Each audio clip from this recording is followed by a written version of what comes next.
Hi అండి, నేను మీ పావని. Welcome to Raju Vihar cooking channel.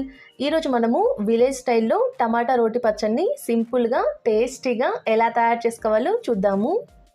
ముందుగా స్టవ్ ఆన్ చేసి ఒక ప్యాన్ పెట్టుకొని ఇందులో 2 టేబుల్ స్పూన్ ఆయిల్ వేసుకొని ఆయిల్ హీట్ అయిన తర్వాత ఒక 10 నుంచి 15 పచ్చిమిర్చిని కట్ చేసుకొని వేసుకుంటున్నాను. పచ్చిమిర్చి అనేది మీ కారాన్ని బట్టి వేసుకోండి. ఇందులోని 1 టేబుల్ స్పూన్ జీలకర్ర, ఒక 5-6 టమాటాలని కట్ చేసుకొని వేసుకుంటున్నాను. ఇలా వేసుకొని టమాటాలు బాగా మెత్తగా మగ్గేంత వరకు కలుపుతూ ఫ్రై చేసుకోవాలి. ఇలా టమాటాలు బాగా మెత్తగా మగ్గిన తర్వాత ఇందులో ఒక చిన్న నిమ్మకాయ సైజంతా చింతపండు వేసుకుంటున్నాను. ఇలా వేసుకొని 1 నిమిషం పాటు కలుపుతూ ఫ్రై చేసుకోవాలి. ఇక్కడ మనం వేసుకున్న చింతపండు అనేది టమాటాలు యొక్క పులుపుని బట్టి వేసుకోవాలండి. మీరు తీసుకున్న టమాటాలు కొంచెం పుల్లగా ఉంటే చింతపండుని కొంచెం తగ్గించి వేసుకోండి.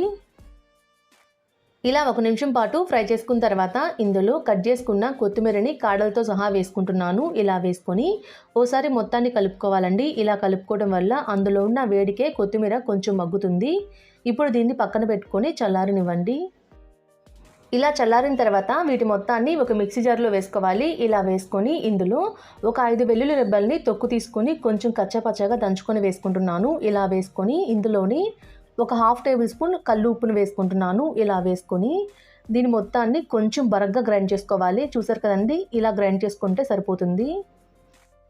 ఇలా గ్రైండ్ చేసుకున్న పచ్చడిని ఒక సర్వింగ్ బౌల్లోకి సర్వ్ చేసుకుంటే ఎంతో టేస్టీగా ఉండే టమాటా రోటి పచ్చడి అయితే రెడీ అయిపోతుందండి.